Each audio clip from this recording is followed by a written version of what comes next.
Assalamualaikum warahmatullahi wabarakatuh, sahabatku.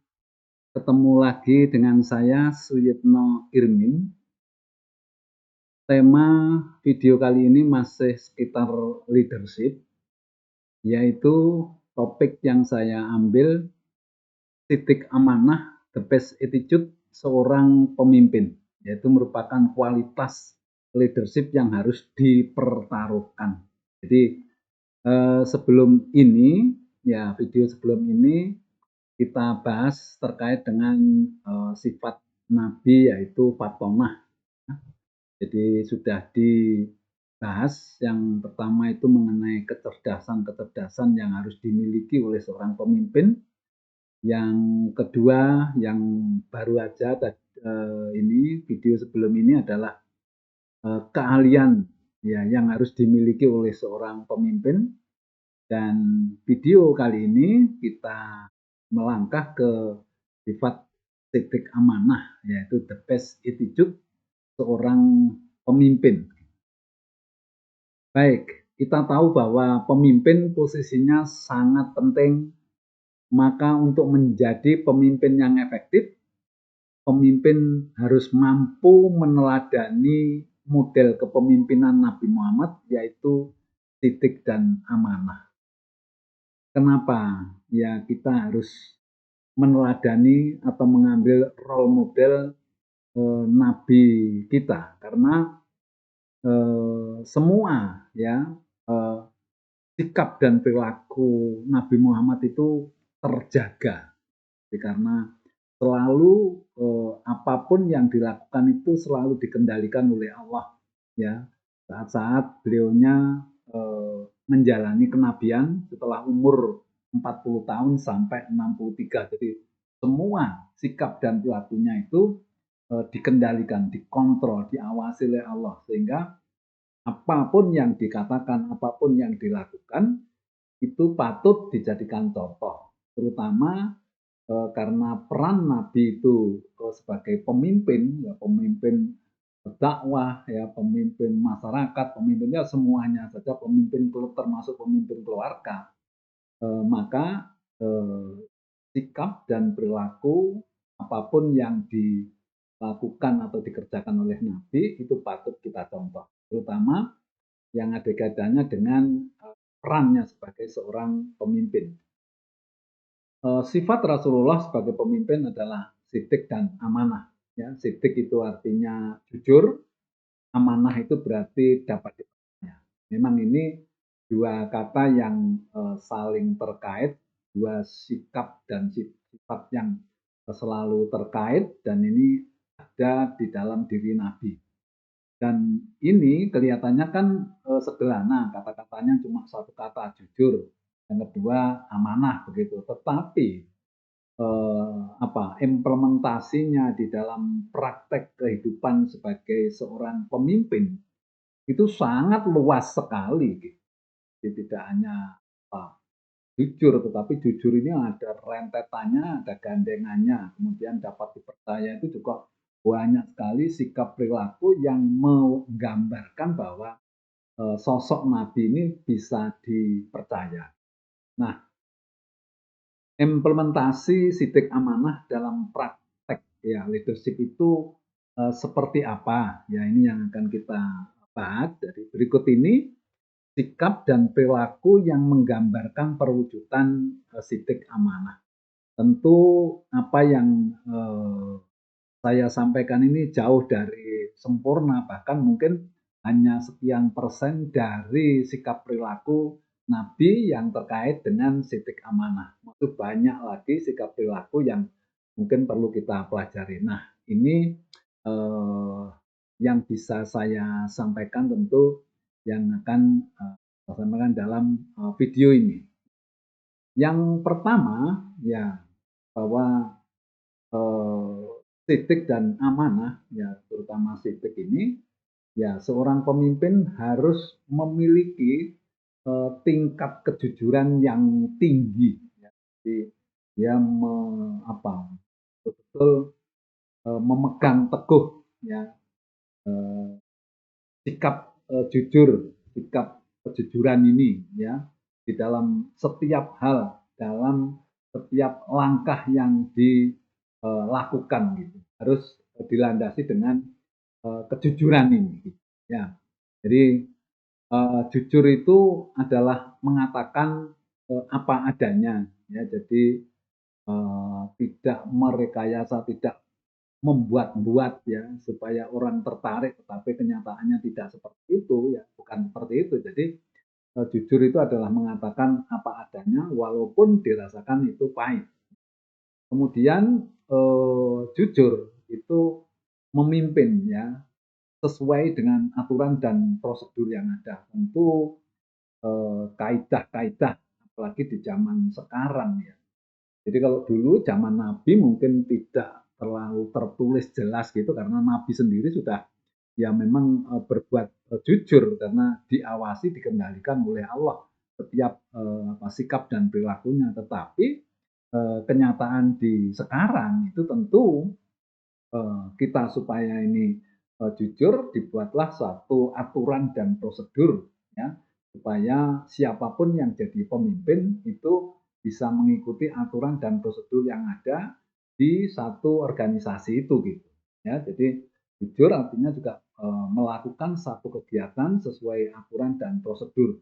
Kemudian tentu pantang untuk melanggar tata tertib yang ada. Jadi aturan, prosedur, tata tertib yang ada itu tidak akan dilanggar ya oleh pemimpin yang memiliki sikap jujur ini. Kemudian tidak suka melihat penyimpangan. Jadi orang yang jujur tentu tidak suka jika terjadi penyimpangan karena seorang pemimpin ini adalah yang harus mengendalikan banyak orang, maka di dalam pelaksanaan operasional satu organisasi, kalau dia sampai melihat penyimpangan-penyimpangan, maka dia akan segera bertindak untuk bisa meluruskan atau bisa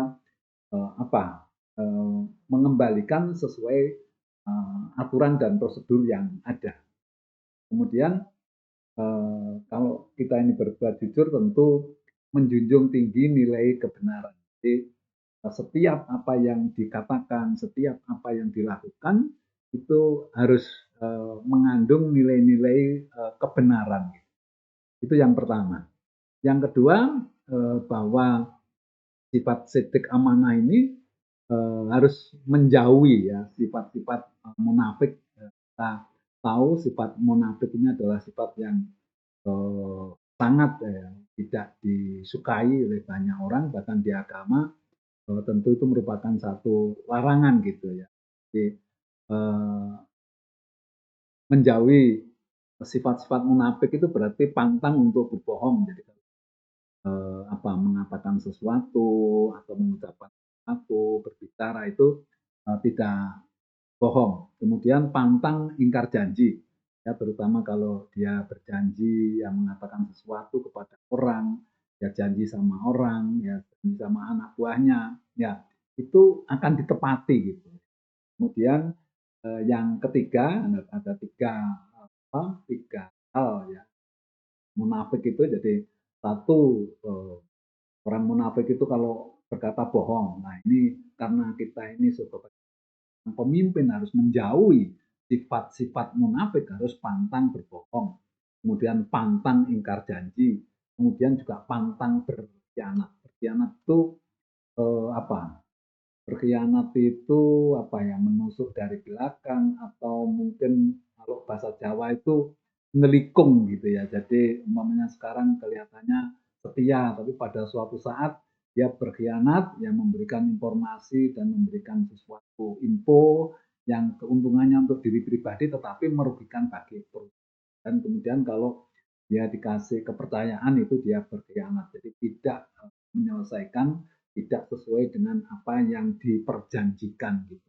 Jadi berkhianat ini banyak juga gitu ya namanya orang itu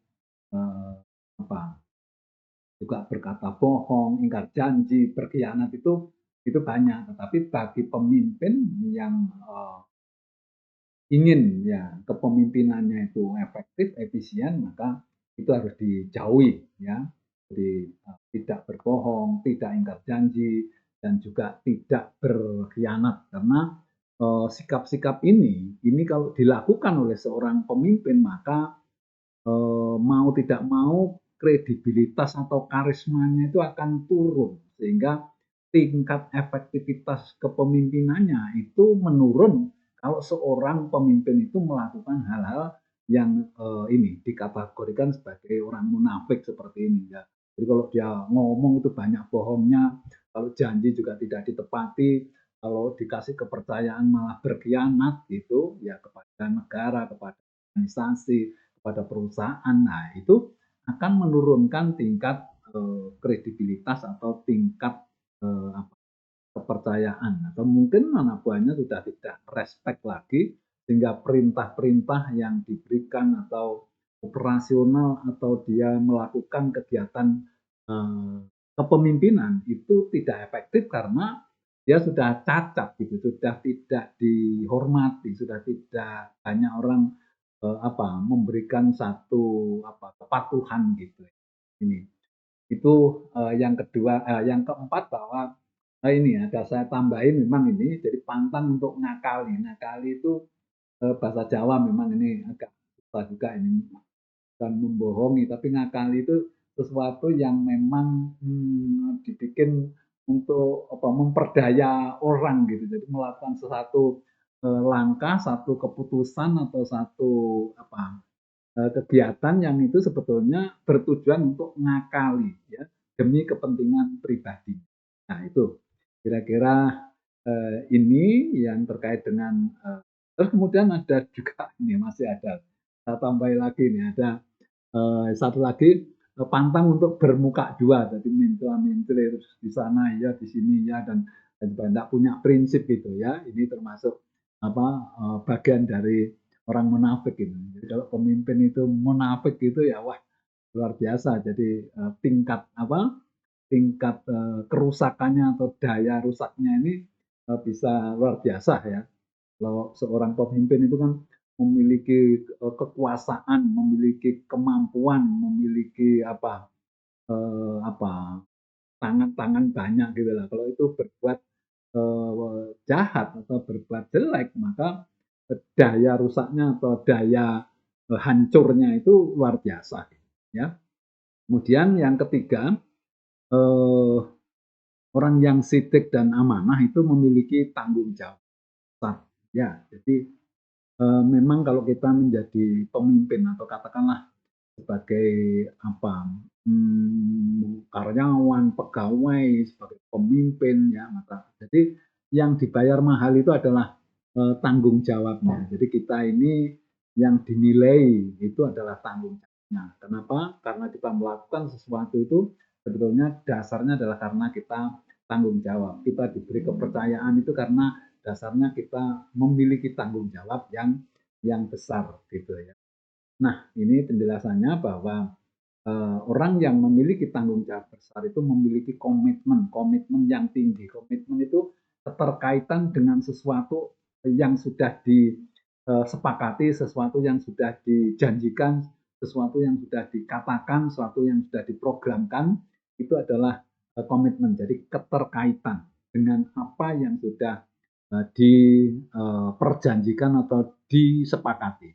Kemudian yang kedua, orang tanggung jawab itu memiliki konsistensi dan konsekuen. Ya. Jadi, keberlanjutan dan konsekuen itu artinya ya ini kalau umpamanya saja aturan itu diberlakukan oleh untuk semua orang ya, termasuk pemimpin ini ya harus konsekuen gitu, menjalani juga. Kalau orang lain disuruh disiplin, ya pemimpin justru malah lebih disiplin gitu. Kemudian yang ketiga itu adalah berani menanggung risiko. Jadi orang bertanggung jawab itu berani menanggung risiko atau berani menghadapi risiko. Jadi menghadapi risiko itu bukan bondo nekat, bukan. Tapi orang yang berani menanggung risiko atau berani menghadapi risiko itu adalah setiap dia melakukan satu kegiatan itu dilakukan satu mencari kira-kira risiko apa yang ada kemungkinan terjadi kalau ini dilaksanakan.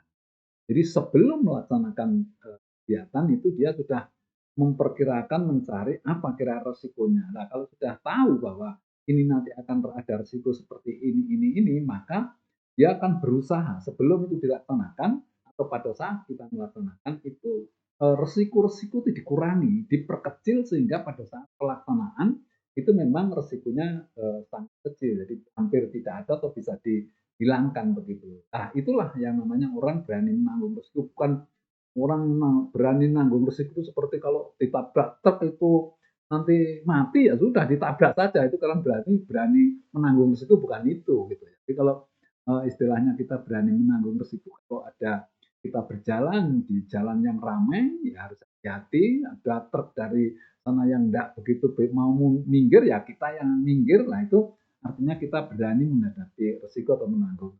Kemudian yang berikutnya menanggung resiko itu juga kalau kita sudah melakukan sesuatu kegiatan, apapun akibatnya, nah kita harus bertanggung jawab. Kemudian ini bertanggung jawab dengan yang diperbuat. Artinya kalau kita ini membuat kesalahan, umpamanya saja ya harus berani bertanggung jawab. Apa yang harus dikatakanlah kalau seorang pemimpin umpamanya saja melakukan satu kesalahan fatal begitu ya mungkin kalau kita ini sebagai orang yang memiliki jiwa tanggung jawab besar ya harus mundur atau menyerahkan atau mungkin bertanggung jawab untuk menanggung semua akibat dan risiko. Kemudian bertanggung jawab terhadap anggotanya. Jadi seorang pemimpin itu sebenarnya memiliki kewajiban untuk bagaimana membawa anggotanya itu ke arah yang lebih baik dan memenuhi apa yang menjadi harapan para anggotanya. Dan kita katakan bahwa semua karyawan atau semua pegawai di situ berharap bahwa hidupnya akan bergantung kepada hasil dari dia bekerja di perusahaan itu, sehingga seorang pemimpin ini bertanggung jawab kepada seluruh anggota atau karyawan pegawainya sehingga bagaimana berusaha supaya perusahaan ini tetap eksis dan memberikan keuntungan sehingga bisa hidup, bisa memberikan peningkatan kesejahteraan kepada para anggotanya. Itu namanya bertanggung jawab kepada anggota. Kemudian tidak bersikap licik ini maksudnya apa ya? Ya hampir sama dengan ini tadi apa? Melakukan sesuatu yang sebetulnya tujuannya itu untuk kepentingan-kepentingan lain, bukan kepentingan-kepentingan untuk perusahaan atau untuk organisasinya. Tuh. Terus kemudian seolah-olah berbuat baik, tetapi sebetulnya tujuannya adalah jelek. Nah, ini jelas bukan termasuk orang yang bertanggung jawab. Pemimpin yang bertanggung jawab tidak akan bersikap licik begitu. Nah, yang keempat itu satunya kata dengan perbuatan. Titik amanah jujur dan dapat dipercaya itu satunya kata dengan perbuatan. Jadi antara ucapan dan perbuatan itu selaras ya, sejalan gitu. Jadi apa yang diucapkan itu yang akan dikerjakan. Tidak mau janji kosong. Jadi kalau kita berjanji memang harus ditepati apapun apa ininya resikonya atau konsekuensinya. Nah, tapi kalau umpama saja terpaksa bisa saja satu janji itu bisa sesuai dengan waktunya. Sekarang janjinya oke, tapi pada suatu saat janji itu ternyata tidak bisa dipenuhi karena kalau dipenuhi justru malah merugikan. Nah, ini harus diberikan satu apa? Satu alasan-alasan yang memang masuk akal dan bisa diterima. Jadi jangan sampai kita ini hanya janji terus kemudian tidak dilaksanakan, cari alasan yang tidak masuk akal gitu. Jadi tidak mau janji kosong, kemudian berbicara yang bermanfaat. Jadi setiap yang diucapkan itu sesuatu yang bermanfaat karena seorang pemimpin itu setiap kata yang diucapkan itu akan didengar oleh para anak buahnya, oleh masyarakat, oleh pegawai dan karyawannya. Sehingga kalau kata-kata yang disampaikan itu penuh dengan makna dan arti, maka itu akan memberikan manfaat bagi orang. Tapi kalau yang disampaikan itu justru malah memberikan mudarat atau kerugian, nah ini yang harus dihindari gitu. Kemudian sadar dengan apa yang dikatakan. Jadi orang atau seorang pemimpin itu kalau berbicara itu harus penuh dengan kesadaran dengan apa yang diomongkan. Bahwa seorang pemimpin itu kalau ngomong satu dua kata itu bahkan direkam atau dicatat gitu. Ya, sehingga mau tidak mau kita harus sadar. Jadi harus berhati-hati di dalam kita memberikan statement, memberikan satu penilaian, satu kata-kata yang keluar dari mulut seorang pemimpin. Kemudian tentu ya, jadi satunya kata dengan perbuatan ini bahwa ini tidak cara itu secara santun. Karena apa? Karena seorang pemimpin adalah seorang role model, seorang contoh, seorang teladan. Jadi mau tidak mau di dalam operasional kepemimpinan, ya di dalam setiap mengeluarkan kata-kata itu harus santun. Nah, salah satu katakanlah marah dengan mengatakan kata-kata yang kotor, wah itu sudah menurunkan tingkat kredibilitas atau karisma dari apa pemimpin itu gitu ya. Jadi kita harus nanti kalau kita berbicara mengenai bagaimana mengendalikan emosional di seorang pemimpin mungkin nanti akan kita bahas itu ya. Jadi bagaimana kita ini harus mengendalikan kata-kata, terutama kalau kita marah itu berarti semua sistem di dalam diri kita ini tidak terkontrol. Jadi kontrolnya itu lepas mati gitu, kontrol diri kita ini mati sehingga ucapan-ucapan ini luar biasa. Oleh karena itu seorang pemimpin ini harus hati-hati gitu loh, jangan sampai suka marah gitu ya. Itu salah satu tanda kalau pemimpin itu sudah dewasa itu bisa mengendalikan marah. Kalau toh dia marah betul itu juga terkendali gitu. Jadi tidak akan mengeluarkan kata-kata yang kotor, kata-kata yang pedas, kata-kata yang kasar. Gitu. Karena begitu kita ini mengeluarkan kata-kata kasar, kotor, ya pedas, menyakiti itu, maka kembali tadi itu bahwa kita pertama menandakan bahwa kita ini belum ya menjadi pemimpin yang dewasa. Yang kedua tadi itu selalu akan menurunkan respek daripada anak buah kita. Jadi eh, antara ucapan dan perbuatan memang harus selaras. Satunya kata dengan perbuatan. Kemudian yang kelima itu tidak mau melakukan KKN. Ya, ini adalah pantangan sebetulnya bagi seorang pemimpin, jadi harus bersikap jujur dan dapat dipercaya itu harus menghindari, harus menjauhi hal-hal seperti ini ya, korupsi, kolusi, nepotisme. Ya. Jadi kalau tidak mementingkan diri sendiri ya kan, kalau mementingkan diri sendiri berarti melakukan sesuatu yang sebetulnya kepentingannya untuk diri sendiri gitu. Kemudian tidak mau kerjasama dalam hal yang negatif ya. Jadi kalau kita ini menjadi pemimpin kemudian kita ada mitra kerja begitu, jangan sampai kita bekerja sama dalam hal-hal yang negatif yang nanti akan banyak merugikan orang lain. Ya, jadi bahkan kerjasama itu begini, jadi seorang pemimpin itu kan biasanya waktunya itu terbatas. Nah, kadang-kadang pada saat masih dinas itu melakukan satu kerjasama penandatanganan perjanjian kerjasama yang waktunya itu panjang gitu. Nah, karena apa? Seringkali bahwa satu proyek ini tidak bisa diselesaikan dalam kurun waktu dia menjabat. Nah, ini harus hati-hati. Jadi kalau kita ini membuat satu perjanjian, satu kerjasama dengan pihak lain, di mana perjanjian itu masa berlakunya sampai di luar kedinasan waktu dinas pemimpin itu harus hati-hati. Jangan sampai apa yang dilakukan ini justru nanti merugikan gitu.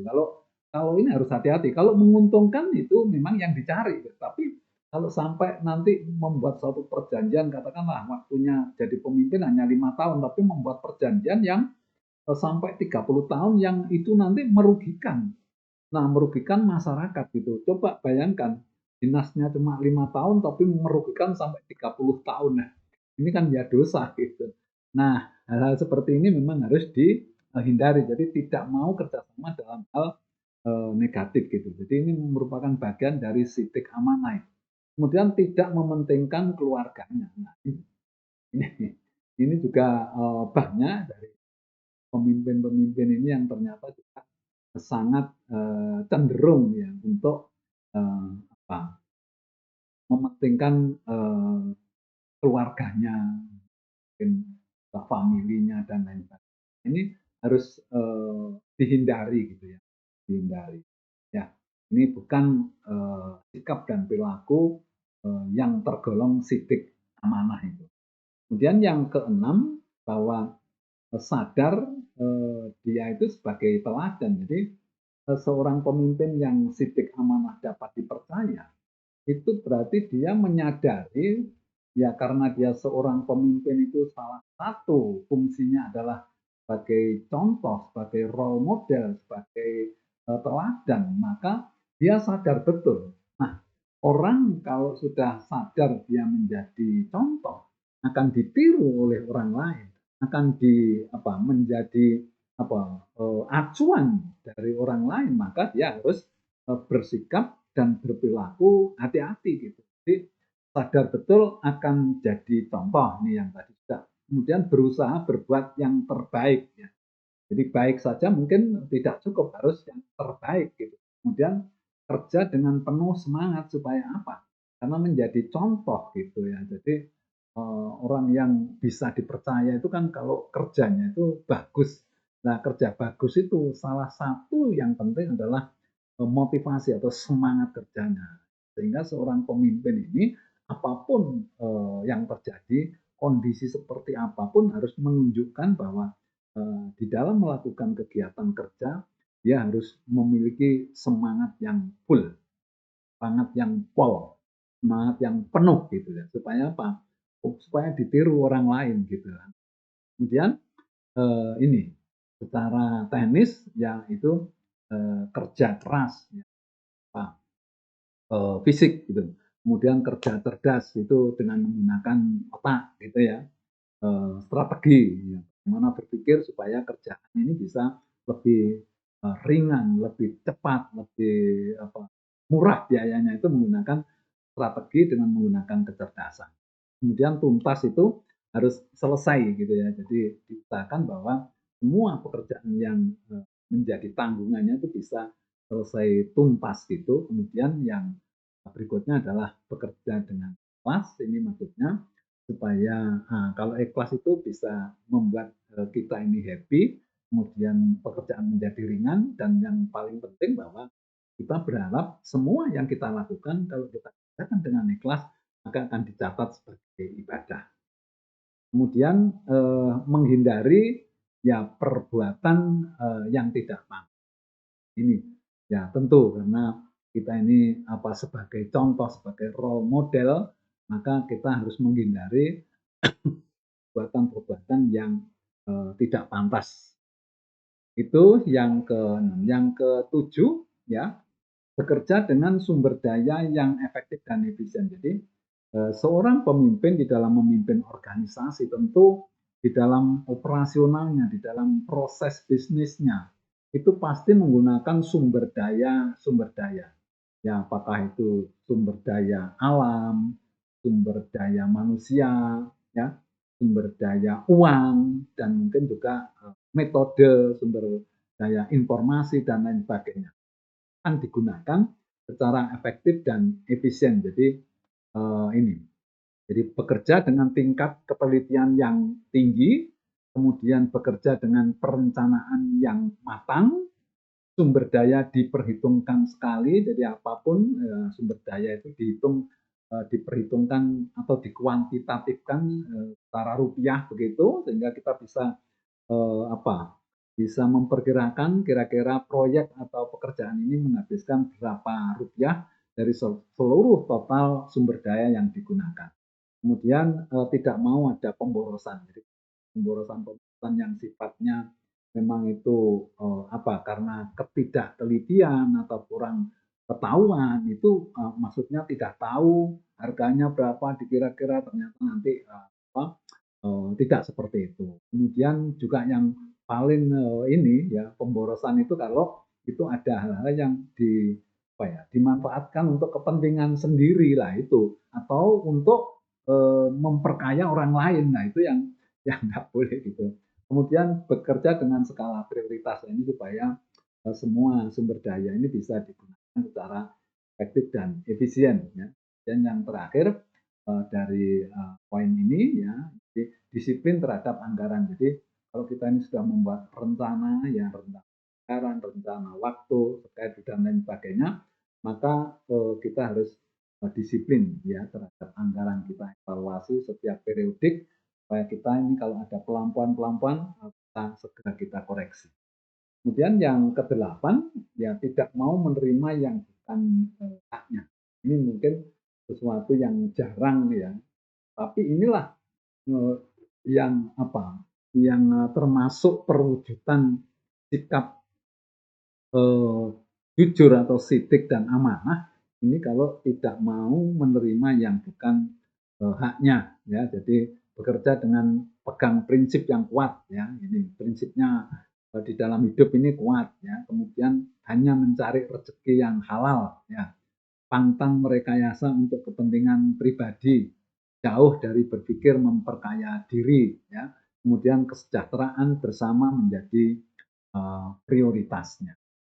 Ini yang kedelapan. Yang kesembilan, memiliki disiplin yang tinggi. Jadi seorang yang amanah, kemudian sidik ini harus memiliki disiplin yang tinggi karena disiplin ini adalah merupakan satu ukuran tingkat kepatuhan kita di dalam melaksanakan kegiatan. Itu apakah itu nanti sesuai dengan rencana, sesuai dengan aturan dan prosedur atau tidak. Nah, ini ukurannya adalah di kedisiplinan ini. Jadi kalau kita memiliki disiplin tinggi, ya kita harus ya melakukan kegiatan sesuai dengan kerja sesuai dengan aturan dan prosedur, bekerja sesuai dengan perencanaan, disiplin terhadap waktu, perencanaan, anggaran, dan target, disiplin dengan penuh kesadaran. Artinya kita ini melakukan apa? Disiplin itu bukan karena terpaksa, tapi memang penuh kesadaran. Gitu. Dan yang terakhir dalam poin ini adalah disiplin merupakan satu kebutuhan. Jadi kalau disiplin itu sudah menjadi kebutuhan, maka semua pekerjaan ini insya Allah akan bisa berjalan dengan lancar. Kemudian yang ke-10, ya sikap sidik dan amanah ini perwujudannya adalah mendahulukan kepentingan organisasi. Jadi seorang pemimpin itu ya memang tugas pemimpin itu kan memang mengelola organisasi yang diberikan gitu ya, artinya yang tanggung jawab yang diberikan sehingga dia selalu mendahulukan kepentingan organisasi daripada kepentingan pribadi. Gambar ini kelihatan bahwa kalau kepentingan organisasi atau perusahaan ini didahulukan, maka kepentingan pribadinya itu akan mengikuti gitu. Jadi, ya kepentingan organisasi menjadi prioritas, berani berkorban, ya sampai berani berkorban waktu, keluarga, bahkan jiwa gitu ya. Kemudian berjuang untuk organisasi, artinya berusaha keras bagaimana organisasinya itu bisa maju, ya yang pertama bisa eksis, kemudian bisa berkembang gitu. Kemudian tidak mengorbankan organisasi. Jadi tidak mau dia karena sesuatu kepentingan pribadinya terus kemudian mengorbankan organisasinya.